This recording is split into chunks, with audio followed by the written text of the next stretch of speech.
তোমাতে আসক্ত আমি ইরিন নাজ পর্ব ৬। কোমরে কারো শক্ত হাতের স্পর্শ পড়ায় কেঁপে উঠল আরশি। বন্ধ চোখের পাতাও মৃদু কেঁপে উঠল তার। নাকে ভেসে আসলো পরিচিত এক ঘ্রাণ। তাড়াহুড়ো করে লিফটে ঢোকার চক্করে কারোর সাথে এইভাবে ধাক্কা খেয়ে যাবে বুঝতে পারেনি আরশি। ঘাড়ে সামনের ব্যক্তির গরম নিঃশ্বাস আশ্রে পড়ায় পিটপিট করে চোখ খুলল আরশি। মাথাটা উঁচু করতেই চোখের সামনে ভেসে উঠল পরিচিত একটা মুখ। তার দিকে অদ্ভুত নেশালো দৃষ্টিতে তাকিয়ে আছে। ভীষণ অবাক হলো আরশি আবরারকে এই সময় অফিসে দেখে। আবরারের অমন দৃষ্টিতেও যেন কম্পিত হলো তার দেহ আর মন। নিজেকে ছাড়ানোর জন্য মোচড়ামুচড়ি করতেই আরো শক্ত করে আরশির কোমর চেপে ধরল আবরার। এতে করে আবরারের আরো কাছাকাছি চলে আসলো আরশি। আবরারের গরম নিঃশ্বাস এবার তার সারা মুখে বিচরণ করছে। বুকের মাঝে ঢিপ ঢিপ শব্দ হচ্ছে আরশির। মনে হচ্ছে কেউ তাকে অবশ করে ফেলেছে। আবরার আরশির চোখে চোখ রেখেই ফিসফিস করে বলল, আমার পিছু নিতে নিতে এখান পর্যন্ত চলে আসলে মিস অদ্ভুত চোখানি? আবরারের প্রশ্নে কপাল কুঁচকে আসলো আরশির। সে কবে আবরারের পিছু নিল? আরশি এক ধাক্কায় আবরারকে দূরে সরিয়ে দিয়ে বলল, আপনি দিনকে দিন আরো লুচু আর অসভ্য হচ্ছেন এমপি সাহেব। এভাবে পাবলিক প্লেসে দাঁড়িয়ে একটা মেয়েকে স্পর্শ করছেন, লজ্জা করে না? কথা শেষ করেই আশেপাশে চোখ বুলালো আরশি। তেমন কেউ নেই লিফটের কাছাকাছি। কেউ খেয়াল করেনি ভেবে স্বস্তির নিঃশ্বাস ফেলল সে। এবার আরশি নিজের কথার বিপরীতে আবরারের কাছ থেকে কিছু একটা শোনার জন্য প্রস্তুত হলো। কারণ ধাক্কাটা তাড়াহুড়ো করার কারণে লেগেছে, আর আবরার না ধরলে এতক্ষণে সে ফ্লোরে পড়ে থাকতো। অন্যদিকে আরশির কোনো কথা যেন আবরারের কানেই ঢোকেনি। সে তো এক দৃষ্টিতে আরশিকে পরখ করতেই ব্যস্ত। আরশিকে সম্পূর্ণরূপে পর্যবেক্ষণ করতেই আবরারের মুখ থেকে আপনা আপনি বেরিয়ে আসলো, মাশাআল্লাহ। আবরারের কাছ থেকে কিছুটা দূরে অবস্থান করায় আরশির কর্ণকুহরে পৌঁছালো না শব্দটা। আরশির কাজল টানা চোখের দিকে এখনো এক দৃষ্টিতে তাকিয়ে আছে আবরার। আরশি আবরারের চোখের সামনে হাত নাড়াতেই পকেটে হাত গুজে সোজা হয়ে দাঁড়ালো সে। আরশি এক ভ্রু উঁচু করে জিজ্ঞেস করল, ঠিক আছেন তো এমপি সাহেব, নাকি মাথাটা গেছে? একা একা কি বিড়বিড় করছেন? আবরার নিজের বুকের বাম পাশে এক হাত রেখে বলল, না ঠিক নেই মিস অদ্ভুত চৌকালি।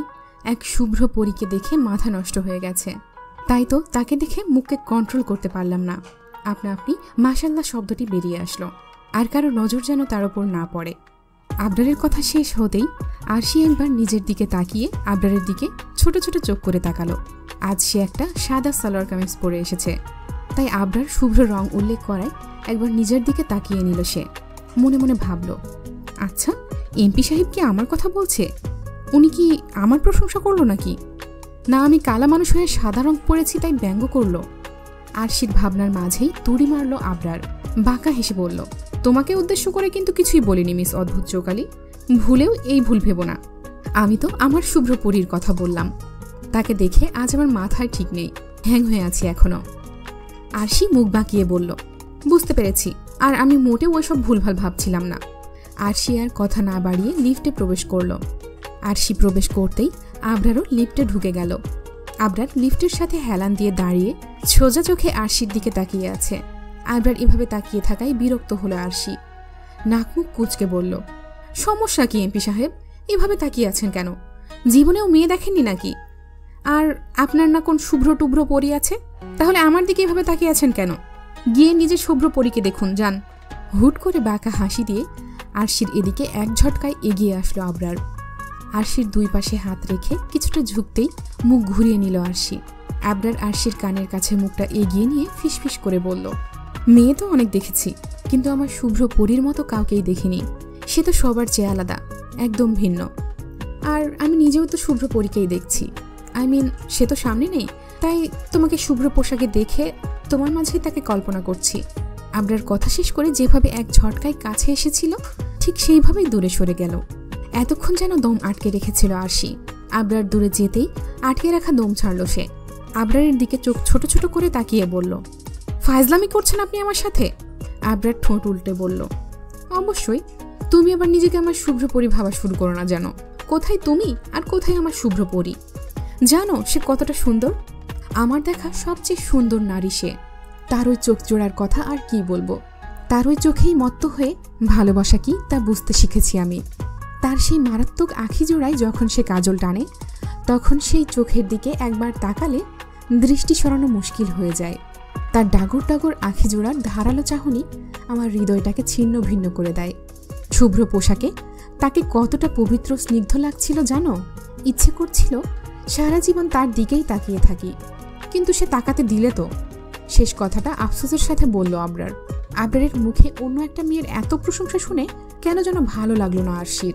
সে মনে মনে ভাবতে লাগলো, সত্যি কি এমপি সাহেবের কোনো শুভ্রপরী আছে? উনি কি সেই মেয়েকেই ভালোবাসেন? কে হতে পারে সেই মেয়ে যার এত এত প্রশংসা করছেন তিনি? আবরার আরশির ভাবনার মাঝে বলে উঠল, বাই দ্য ওয়ে মিস অদ্ভুত চোকালি, তুমি আবার আমার শুভ্রপরীকে হিংসে করছো না তো? আরশি রেগে তাকালো আবরারের দিকে, এক আঙুল তাক করে বলল, আমি মোটেও আপনার শুভ্রপরীটরীকে হিংসা করছি না, তবে আপনি আমার মাঝে নিজের শুভ্রপরীকে কল্পনা করা বন্ধ করুন, নয়তো তার সাথে দেখা হলে বলে দেব আপনি অন্য মেয়েদের মাঝে তাকে খোঁজেন। আবরার হাই তুলে বলল, আমার শুভ্রপরী তোমার মতো হিংসুটে না, বুঝলে? তাকে এসব বললেও সে রাগ করবে না, তাই তুমি তাকে অবশ্যই বলতে পারো, আমি অনুমতি দিলাম। লিফট কাঙ্ক্ষিত ফ্লোরে থামতেই আর কথা না বাড়িয়ে আবরারের আগেই লিফট থেকে বেরিয়ে আসলো আরশি। পেছন থেকে আবরার ডাকলো, মিস আরশি। 2 কদম আগাতেই আবরারের ডাকে থেমে গেল আরশি। আবরারের মুখে আরশি নামটা শুনে অবাক হলো সে। আবরার তো কখনো তাকে আরশি বলে ডাকেই না। আরশি অবাক ভাব নিয়ে আবরারের দিকে ফিরল। আবরার আরশির সামনে এসে জিজ্ঞেস করলো, মিস আরশি, তুমি এই অফিসে কি করছো তা তো বললে না? আরশি ছোট করে বলল, আমি এখানে জব পেয়েছি। আরশি জবাব দিয়েই আবার উৎসুক কণ্ঠে জিজ্ঞেস করলো, কিন্তু আপনি এখানে কি করছেন এমপি সাহেব? আবরার গম্ভীর গলায় বলল, আমার অফিসে আমি তো আসবই, তাই নয় কি? আর এখানে আমি তোমার এমপি সাহেব নই, বস হই তোমার, তাই স্যার বলে ডাকবে। আবরার আর না দাঁড়িয়ে নিজের কেবিনে চলে গেল। আবরারের রুট ব্যবহারে কষ্ট পেল আরশি। যে আনন্দের সাথে প্রথম দিন অফিসে এসেছিল, সব আনন্দ যেন এক নিমিষেই গায়েব হয়ে গেল। মনে মনে আরশি ভাবল, এমপি সাহেব এত রুট বিহেভ করলো কেন? অসভ্য, বদ, খারাপ লোক একটা, যখন যেমন খুশি তেমন আচরণ করে। ওয়েট, আমার না টেবিলের চিপায় লুকানোর কথা ছিল? যে কোনো মূল্যে তার সামনে না পড়ার কথা ছিল, কিন্তু দেখো বাজে লোকটা প্রথম দিনই সামনে চলে আসলো, আমাকে তো লুকানোর সুযোগটাই দিল না। আর এখন তো তার আবার কোন শুভ্র না কাল্লাপুরি আমদানি হয়েছে। আরশির আকাশ পাতাল ভাবনার মাঝে ম্যানেজার এসে জানিয়ে গেল আবরার তাকে কেবিনে ডেকেছে। আরশি ম্যানেজারের পিছু পিছু আবরারের কেবিনে গেল। গিয়ে দেখল নতুন সবাই সেখানে উপস্থিত। আবরার সবার সামনে দাঁড়িয়ে হাসি হাসি মুখ করে বলল, আপনাদের সবাইকে ওয়েলকাম জানাচ্ছি। আমি আজওয়াদ আবরার। এই অফিসটা আমার বাবার, কিন্তু তিনি অসুস্থ হওয়ায় আমাকে এই কোম্পানির পেছনে দৈনিক কিছুটা সময় দিতে হয়। তো আপনাদের সবার সাথে পরিচিত হওয়া যাক। সবাই একে একে নিজের সম্পর্কে কিছু বলুন। সবাই নিজেদের নাম পরিচয় বলতে লাগলো। আরশি এক কোণে দাঁড়িয়ে মেয়েদের রং ঢং দেখছিল। এক একজন আবরারকে দেখিয়ে ঢং করে কথা বলছে, তবে সবাই এক নয়, কিছু কিছু ভদ্র মেয়েও আছে। আরশির পালা আসতেই সে নরম কণ্ঠে বলল, আমি আরশি রহমান। ব্যাস এইটুকুই। আবরার এমন একটা ভাব করলো যেন আজ প্রথম আরশিকে দেখল সে। আরশি গোমরা মুখে তাকিয়ে তাকিয়ে সবটা দেখতে লাগলো। পরিচয় পর্ব শেষ হতেই আবরার সবার উদ্দেশ্যে বলল, আপনাদের সবার সাথে পরিচিত হয়ে ভালো লাগলো। আমি আশা রাখছি আপনারা সবাই মন দিয়ে কাজ করবেন। আর আমাকে যতটা ভালো দেখছেন, আমি কিন্তু ততটাও ভালো নই। কাজে কোনো রকম ভুল আমি মোটেও পছন্দ করি না। So everyone be careful. কোনো কিছু না বুঝতে পারলে মিস প্রিয়ার কাছ থেকে বুঝে নেবেন, ভুল যেন না হয়।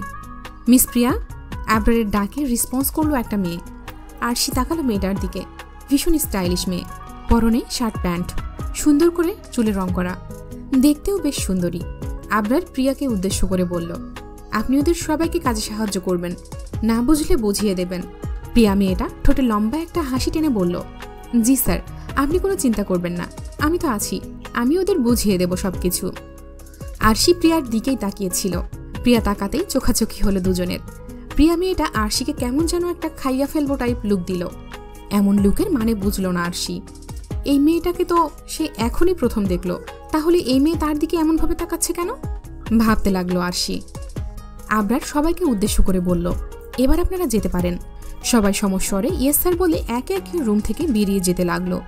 আরশিও বের হচ্ছিল। এমন সময় আবরার ডেকে উঠল, মিস আরশি। আরশি আবার ফিরে আসলো আগের জায়গায়। আবরার নিজের ল্যাপটপে কিছু একটা দেখতে দেখতে কড়া কণ্ঠে বলল, লেট করা আমি মোটেও পছন্দ করি না, ভবিষ্যতে কখনো লেট করে আসবেন না, এবার নিজের কাজে যেতে পারেন। ভীষণ অপমান বোধ করলো আরশি। সে কখনোই কোনো কাজে লেট করে না, কিন্তু ভার্সিটি থেকে ক্লাস করে অফিসে আসতে লেট হয়ে গিয়েছিল তার। তাও সময়ের আগেই পৌঁছে যেত। আবরারের সাথে বকবক করেই তো 2 মিনিট লেট করলো সে। আরশি ঠিক করলো সে অফিসে কাজ ছাড়া আবরারের সাথে আর একটাও বাড়তি কথা বলবে না। ম্যানেজার আরশিকে তার ডেস্ক দেখিয়ে দিল। আরশি ডেস্কে বসে কাজ করতে শুরু করলো। মনোযোগ দিয়ে কাজ বোঝার চেষ্টা করছে সে। এর মাঝেই ডেস্কের সামনে কেউ আছে বুঝতে পেরে মাথা তুলল আরশি। দেখল প্রিয়া নামের মেয়েটা তার ডেস্কের ওপর 2 হাত ভর দিয়ে দাঁড়িয়ে আছে। দেখে মনে হচ্ছে রেগে আছে। আরশি চোখ ছোট ছোট করে তাকিয়ে রইল প্রিয়ার দিকে। প্রিয়া রাগী কণ্ঠে বলল, দেখে তো ভোলা ভালাই মনে হচ্ছে, অথচ আসতে না আসতেই আবরার স্যারের গায়ের ওপর ঝাঁপিয়ে পড়লে। আরশি প্রিয়ার কথা শুনে ধারণা করে নিল সেই লিফটের সামনের ঘটনা দেখেছে হয়তো।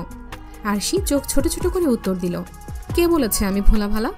আমি তো মোটেও ভোলা ভালা নই। আর আমি আবরার স্যারের গায়ে পড়ি বা তার কোলে উঠে বসে থাকি, তাতে আপনার কি? আরশির উত্তরে প্রিয়া যেন আরও রেগে গেল। ফোঁস করতে করতে বলল, তোমাদের মতো 3rd ক্লাস মেয়েরা তো এটাই পারো, ভোলা ভালা সেজে বড়লোক ছেলেদের ফাঁসানোই তোমাদের কাজ। আরশি গালে হাত দিয়ে বলল, আমি না হয় 3rd ক্লাস, কিন্তু আপনি তো 1st ক্লাস মানুষ, তাই না আফা? তাহলে এভাবে গায়ে পড়ে আজাইরা ঝগড়া করছেন কেন?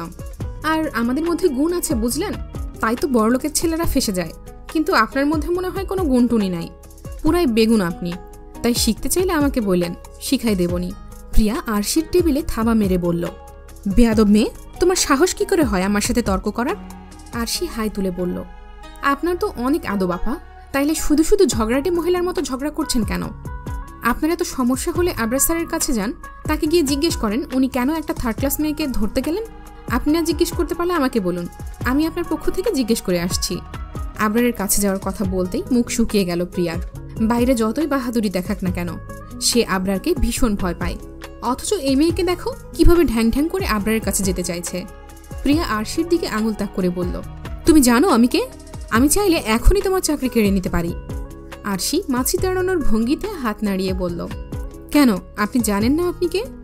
আমার জানা মতে আপনি প্রিয়া, যে এই মুহূর্তে ঝগড়াটে মহিলার মতো আমার সাথে ঝগড়া করছে। আর চাকরি কেড়ে নেওয়ার ভয় আমাকে দেখাতে আসবেন না। আমার ভাগ্যে যা আছে তা আপনি 1000 চেষ্টা করেও কেড়ে নিতে পারবেন না, আর যেটা নেই সেটা আমি 1000 চেষ্টা করলেও ধরে রাখতে পারবো না। আরশির আশেপাশে সবাই হা করে নিজেদের কাজ বাদ দিয়ে তামাশা দেখছে। তাদের মধ্যে অধিকাংশই প্রিয়া মেয়েটাকে ভয় পায়, কারণ প্রিয়া মেয়েটা কথায় কথায় চাকরি কেড়ে নেওয়ার থ্রেট দেয়। আর যেহেতু সে সিনিয়র, তার জন্য চাকরি কেড়ে নেওয়া খুব একটা কঠিন না। এই ফ্লোরটা তার কথাতেই চলে, তাই তো সবাই চাইলেও প্রিয়ার উপর কিছু বলতে পারে না। আরশিকে প্রিয়ার কথার উচিত জবাব দিতে দেখে পুরনো কর্মীরা ভীষণ মজা পাচ্ছে, আত্মা ঠান্ডা হয়ে যাচ্ছে তাদের। কিন্তু তাদের আবার আফসোসও হচ্ছে আরশির চাকরির জন্য। বেচারির আজকেই প্রথম দিন, আর নতুনরা তো হা করে সব গিলছে। কি হচ্ছে এখানে? আবরারের গম্ভীর কণ্ঠ শুনে থতমত খেয়ে গেল মিস প্রিয়া। আরও কিছু বলতে চাইছিল সে, কিন্তু আবরারের কণ্ঠ শুনে মুখ দিয়ে আর কিছুই বের হলো না। আরশি কিছু বলার আগেই সে আবরারের কাছে গিয়ে ন্যাকামি করে বলতে লাগলো, দেখুন না স্যার, এই বেয়াদব মেয়েটা আসতে না আসতেই আমার সাথে তর্ক করছে, কোনো ম্যানার্স নেই। আরশি অগ্নিদৃষ্টি নিক্ষেপ করলো প্রিয়ার দিকে। দেখেই বোঝা যাচ্ছে ভীষণ রেগে আছে সে। প্রিয়া আরশির দিকে আঙুল তাক করে বলল, দেখুন এখনো কিভাবে তাকিয়ে আছে আমার দিকে। বাবা মা মনে হয় কোনো আদব কায়দাই শেখায়নি। এই একটা কথাই যথেষ্ট ছিল আরশিকে হিংস্র করে তোলার জন্য। আরশি রাগে প্রিয়াকে কিছু কড়া কথা শোনাতেই যাচ্ছিল, কিন্তু তার আগেই আবরার শীতল কণ্ঠে বলল, মিস প্রিয়া, আপনি বাকিদেরটা দেখুন। আপনার মতে উনি বেয়াদব, তাই তো? ওনাকে সামলানোর দায়িত্ব আমার। মিস আরশি, আপনি একটু কেবিনে আসুন। আবরার চলে গেল। আরশি যেতে নিলেই সামনে আসলো প্রিয়া। শয়তানি হাসি দিয়ে ফিসফিস করে বলল, এইবার আমার সাথে বেয়াদবি করার ফল পাবে। যাও যাও, তোমার চাকরি গেল বলে। আরশি প্রিয়াকে পাশ কাটিয়ে আবরারের কেবিনে আসলো। আবরার আরশির কাছাকাছি দাঁড়িয়ে বলল, তুমি এত ঝগড়াটে কেন মিস অদ্ভুত চোকালি? সবার সাথে কথা বলে নিজের মুখ খারাপ করতে নেই। প্রথম দিনেই এই অবস্থা হলে কিভাবে হবে বলো তো?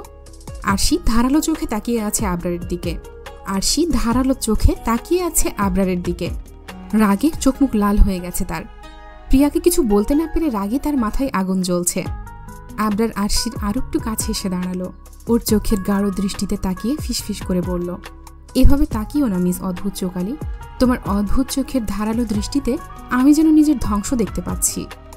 আবরারের চোখের দিকে তাকিয়ে আর ফিসফিস করে বলা কথাগুলো শুনে আরশির রাগগুলো যেন কোথাও হারিয়ে যাচ্ছে। আরশি দ্রুত নিজের দৃষ্টি সরিয়ে নিল। বুক ধুকপুক করছে তার। আবরারও দূরে সরে গেল। নিজের ফোনে কিছু একটা করতে লাগলো। বাঁকা চোখে তাকিয়ে আবরারের কাজকর্ম দেখছে আরশি। আবরার কি করতে চাচ্ছে বোঝার চেষ্টা করছে সে। আবরারের কেবিনে একটা বেলকনি আছে হয়তো। আবরার নিজের ফোনটা নিয়ে সেখানেই চলে গেল। কারোর সাথে কথা বলছে হয়তো, তবে কার সাথে কথা বলছে, কি কথা বলছে শুনতে পাচ্ছে না আরশি। 5 মিনিটের মাথায় আবরার ফেরত আসলো। নিজের ফোনটা আরশির দিকে বাড়িয়ে দিয়ে বলল, কথা বলো। আরশি বুঝতে পারল না কার সাথে কথা বলছে আবরার। আরশি ফোনটা কানে লাগাতেই ভয়েস শুনে বুঝতে পারল অপর প্রান্তে আব্বাস আহমেদ আছেন। আরশি দ্রুত সালাম দিল আব্বাস আহমেদকে। আব্বাস আহমেদ সালামের জবাব দিয়ে বললেন, মামুনি, তোমার কাছ থেকে কিন্তু এটা আশা করিনি। আরশি নিচু স্বরে বলল, কিন্তু স্যার আমি তো। আব্বাস আহমেদ আরশিকে কথাটা কমপ্লিট করতে না দিয়েই বলল, যা করেছো তার জন্য তো শাস্তি পাবেই। যেহেতু আমি তোমাকে সিলেক্ট করেছি সেহেতু শাস্তিটাও আমিই দেব। তোমার শাস্তি হচ্ছে আবরার তোমাকে এখন থেকে যা বলবে কোনো প্রকার দ্বিধা ছাড়াই মেনে নেবে। যদি আমাকে মন থেকে শ্রদ্ধা করে থাকো তাহলে আবরারের কথা মেনে নেবে তুমি। ধরে নাও আমার পক্ষ থেকে আবরার তোমাকে পানিশমেন্ট দেবে। কি বলো, মানবে তো? আরশির মুখটা মলিন হয়ে গেল আব্বাস আহমেদের কথায়। লোকটার কথা কিভাবে অমান্য করবে সে? যে লোকের মামুনি ডাকে অশান্ত মন শান্ত হয়ে যায়, তার কথা কি আর অমান্য করা সম্ভব আরশির পক্ষে? আরশির জবাব হ্যাঁতে দিয়ে ফোনটা আবরারের হাতে ধরিয়ে দিল। ভীষণ অভিমান হলো আরশির। সে তো কোনো ভুলই করেনি, তারপরও আবরার তাকে দোষী মেনে নিল, আব্বাস আহমেদের কাছেও ছোট করে দিল। আরশির অভিমানী মুখটা দেখে আরশির অগোচরে আলতো হাসলো আবরার। আরশির কানের কাছে মুখটা নিয়ে ফিসফিস করে বলল, মিস অদ্ভুত চৌকালি, আমার উপর অভিমান হচ্ছে বুঝি? মুখটা দেখে তো তাই মনে হচ্ছে। আচ্ছা, মানুষ তো শুধুমাত্র নিজের প্রিয়জনের ওপরেই অভিমান করে, আমি কি তোমার প্রিয়জন? এমন একটা প্রশ্নে আবরারের চোখের দিকে তাকালো আরশি। আবরারের মুখটা অতি নিকটে হওয়ায় তার গরম নিঃশ্বাস আরশির মুখের ওপর আছড়ে পড়ছে। আবরারের গভীর কালো চোখের দিকে তাকিয়ে যেন উত্তর দিতে পারল না আরশি। আবরার আরশির মুখের ওপর আলতো করে ফুঁ দিয়ে তার ছোট ছোট চুলগুলো সামনে থেকে সরিয়ে দিল। চোখ বন্ধ করে ফেলল আরশি। কয়েক সেকেন্ড পর চোখ খুলে দেখল বেশ দূরে অবস্থান করছে আবরার। সে আরশির দিকে তাকিয়ে গম্ভীর স্বরে বলল, বাইরে এসো আমার সাথে। আরশি আবরারের পেছন পেছন বাইরে আসলো। সবাই উৎসুক চোখে তাকালো। আরশির চাকরি গেল কিনা সেটাই চিন্তা করছে সবাই। আবরার সবার সামনে জোরে জোরে বলল, অনেকদিন ধরেই একজন পিয়ের প্রয়োজনীয়তা অনুভব করছিলাম। এত প্রেশার কি নেওয়া যায়? তাই আজ থেকে মিস আরশি আমার পার্সোনাল অ্যাসিস্ট্যান্টের দায়িত্ব পালন করবেন। আবরারের কথায় সবার চোখ বড় বড় হয়ে গেল। আরশি নিজেও ভীষণ অবাক হয়েছে। মিস প্রিয়ার মুখটা যেন ঝুলে পড়েছে আবরারের এমন কথা শুনে। সে সামনে এসে বলল, কিন্তু স্যার। আবরার বাঁকা হেসে বলল, আরে কিসের কিন্তু মিস প্রিয়া? আপনি তো বললেন উনি বেয়াদব, মুখে মুখে তর্ক করেন। আপনার কথাবার্তায় বুঝলাম আপনার পক্ষে মিস আরশিকে হ্যান্ডেল করা সম্ভব নয়, তাই তো আমি দায়িত্বটা নিয়ে নিলাম। আমারও কাজ হবে, আর ওনাকেও ডায়েট দিয়ে বেয়াদব থেকে ভদ্র মেয়ে বানানো যাবে। শেষের কথাটা আরশির দিকে বাঁকা চোখে তাকিয়ে বলল আবরার। রাগে আরশির নাকের পাটা ফুলে আছে। মনে মনে বলছে, আমি বেয়াদব হলে আপনি একটা অসভ্য লোক এমপি সাহেব। আবরার আরশির থেকে চোখ ফিরিয়ে আবার বলল, আপনাদের আব্বাস স্যার অনেক আশা ভরসা করে মিস আরশিকে চাকরিটা দিয়েছেন। তার সিদ্ধান্ত তো আমি ভুল প্রমাণিত হতে দিতে পারি না। আমি তাকে অবশ্যই নিরাশ করব না। মুখ কালো করে দাঁড়িয়ে আছে মিস প্রিয়া। তার অবস্থা দেখে মনে হচ্ছে নিজের পায়ে নিজেই কুড়াল মেরেছে। আবরার আরশিকে উদ্দেশ্য করে বলল, মিস আরশি, কেবিনে আমার ডেস্কের ওপরে যত ফাইল আছে সবগুলো নিয়ে বসুন। আমি এসে আপনাকে কাজ বুঝিয়ে দিচ্ছি। কার সাথে কন্ট্যাক্ট করতে হবে, কিভাবে করতে হবে, শিডিউল কিভাবে ফিক্সড করতে হবে, ফাইল কিভাবে চেক করতে হবে, কি কাজ করতে হবে সবটা আমি বুঝিয়ে দেব আপনাকে। আরশি আবরারের দিকে কড়া লুক নিয়ে কেবিনে চলে গেল। আবরার প্রিয়ার কাছে গিয়ে বলল, ধন্যবাদ মিস প্রিয়া। আবরার ধন্যবাদ বলায় আসমান থেকে পড়ল প্রিয়া। হাবলার মতো তাকিয়ে জিজ্ঞেস করল, ধন্যবাদ কেন স্যার? আবরার বাঁকা হেসে নিম্ন স্বরে বলল, তা আপনার না জানলেও চলবে। শুধু এতটুকু জেনে রাখুন, আপনি কোনো একভাবে আমার উপকার করেছেন। আর আরেকটা বিষয় আপনাকে জানিয়ে দিই, আপনার ব্যাপারে সব কিছুই কিন্তু আমার কানে আসে। এইটা ভাববেন না যে আমি কিছুই জানি না। আমি আপনাকে সুযোগ দিচ্ছি, তবে বারবার দেব না। আর হ্যাঁ, মিস আরশির কাছ থেকে দূরে থাকবেন। ভেবে নেবেন এটাই আপনার শেষ সুযোগ। আবরারের কথাগুলো শুনে গলা শুকিয়ে আসলো প্রিয়ার।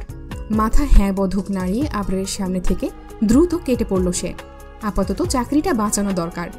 চাকরি থাকলে ওই মেয়েকে সে পরে দেখে নেবে। তারপর কেবিনে গিয়ে আরশির পাশে চেয়ার টেনে বসলো আবরার। প্রায় 1.5 কি 2 ঘন্টা নিয়ে আরশিকে সবটা ভালো মতো বুঝিয়ে দিল। আবরার উঠতেই হাঁপ ছেড়ে বাঁচল আরশি। এত মনোযোগ দিয়ে সে তো ভার্সিটির ক্লাসও করে না, আবার কতগুলো কাজ দিয়েছে যা টাইম ওভার হওয়ার আগেই শেষ করতে হবে। আরশির ভাবনার মাঝে আবরার আরশির কানে কানে ফিসফিস করে বলল, আমার পিছনে পিছনে ঘোরার জন্য প্রস্তুত হয়ে যাও মিস অদ্ভুত চৌকালি, এবার তো তোমাকে বেয়াদব থেকে ভদ্র বানিয়েই ছাড়ব। আরশি দাঁতে দাঁত চেপে আবরারের উদ্দেশ্যে বলল, আর একবার বেয়াদব বলে দেখুন, আপনার মাথাটাই, হ্যাঁ, এই পেপার ওয়েটটা দিয়ে ফাটিয়ে দেব। আবরার সোজা হয়ে দাঁড়িয়ে বলল, কি সাংঘাতিক মেয়ে রে বাবা, অফিসের বসকে বলছে মাথা ফাটিয়ে দেব। আমি নিতান্তই ভালো মানুষ বলে তোমাকে কিছু বললাম না, অন্য কেউ হলে তোমার চাকরি থাকতো না। এখন চুপচাপ ভদ্র মেয়ের মতন নিজের ডেস্কে গিয়ে কাজ করো। একটু তিড়িং বিড়িং করলেই তোমার আব্বাস স্যারকে ফোন দিয়ে জানিয়ে দেব তুমি আবার বেয়াদবি করেছ, সেটা অবশ্যই চাও না।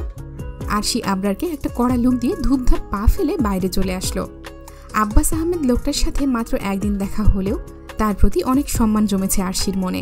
কি সুন্দর মন মানুষটার, কতটা আদর স্নেহ মিশিয়ে তাকে মামুনি বলে ডাকে। আরশি চায় না উনি আরশিকে ভুল বুঝুক। আজ কাজের তুলনায় দেয়ালে ফিট করা স্ক্রিন বেশি দেখেছে আবরার। এখানে বসেই সব ফ্লোরের ভিডিও ফুটেজ দেখতে পায় সে, কিন্তু আজ তার চোখ যে শুধু একজনের ওপরে আটকে আছে, অন্য কিছু দেখায় তার মন নেই। মনটা যেন কেউ একজন চুরি করে নিজের কাছে রেখে দিয়েছে। আবরার স্ক্রিনে চোখ রেখে মুচকি হেসে বলল, আমার মন চুরি করার শাস্তি তোমাকে তো পেতেই হবে। কাজের টাইম শেষ হয়ে যাওয়ায় নিজের ব্যাগ গোছাচ্ছিল আরশি। অনেকেই চলে গেছে, আবার কেউ কেউ যাওয়ার প্রস্তুতি নিচ্ছে। এমন সময় অচেনা একটা ছেলে এসে দাঁড়ালো আরশির সামনে। ঠোঁটের কোণে হাসি ঝুলিয়ে বলল, হেই, তোমার সাথে তো পরিচিতই হতে পারলাম না, আমরা কি পরিচিত হতে পারি? আরশি সৌজন্যতার খাতিরে আলতো হেসে বলল, অবশ্যই, আমি আরশি। অচেনা ছেলেটা মাথা চুলকে বলল, আমি সামির, মাস্টার্স করছি আর এখানে জব করি। তোমাকে দেখেও স্টুডেন্ট মনে হচ্ছে। আরশি মাথা নাড়িয়ে বলল, হ্যাঁ, আমিও স্টুডেন্ট, অনার্স ফাইনাল ইয়ারে এবার। সামির আরশির কিছুটা নিকটে এসে ফিসফিস করে বলল, আজ প্রিয়া ম্যামের যা ধোলাই হলো না, সাব্বাস, এমন কিছু জবাব ওনার প্রাপ্য ছিল। আরশি সামিরের কথা বলার ধরনে হেসে ফেলল। সামিরকে ভীষণ মিশুক মনে হলো তার। সামির হেসে বলল, আরশি, তোমার চোখ জোড়া মারাত্মক সুন্দর, এমন আনকমন চোখের রং কমই দেখা যায়। আচ্ছা, তুমি কি লেন্স পরেছ? আরশি মাথা নাড়িয়ে বলল, না তো, এটা আমার আসল লেন্স। সামির বলল, অনেক সুন্দর, আমি তো ক্রাশ খেয়ে গেলাম। আরশি ফিক করে হেসে দিল। সামিরও তাল মেলালো আরশির সাথে। এই সব কিছু দেখলো ও শুনলো আবরার। চোখ মুখ শক্ত হয়ে আসলো তার। সেও বাসায় যাওয়ার জন্যই কেবিন থেকে বেরিয়েছিল। এইসব দেখে আবার কেবিনে চলে গেল সে। কেবিনে গিয়েই কন্টিনিউয়াসলি বেল প্রেস করতে লাগলো। আরশি বেলের শব্দ শুনে সামিরকে বলল, সামির ভাইয়া, স্যার ডাকছে, কোনো কাজ আছে হয়তো, আগামীকাল আবার দেখা হবে কেমন? সামির মাথা নাড়িয়ে চলে গেল। আরশিও আগালো আবরারের কেবিনের দিকে। কাজের টাইম তো শেষ, তাও কেন আবরার বেল প্রেস করছে ভেবে বিরক্ত হলো আরশি। আবার নিশ্চয়ই গা জ্বালানো কথা বলবে ভেবেই মুখ বাঁকালো সে। গল্পের বাকি পর্বগুলো দেখতে আমাদের চ্যানেলটি সাবস্ক্রাইব করে রাখুন। আর গল্পটি কেমন লাগছে জানাবেন, কিন্তু ভুল ত্রুটি ক্ষমার দৃষ্টিতে দেখবেন। ধন্যবাদ।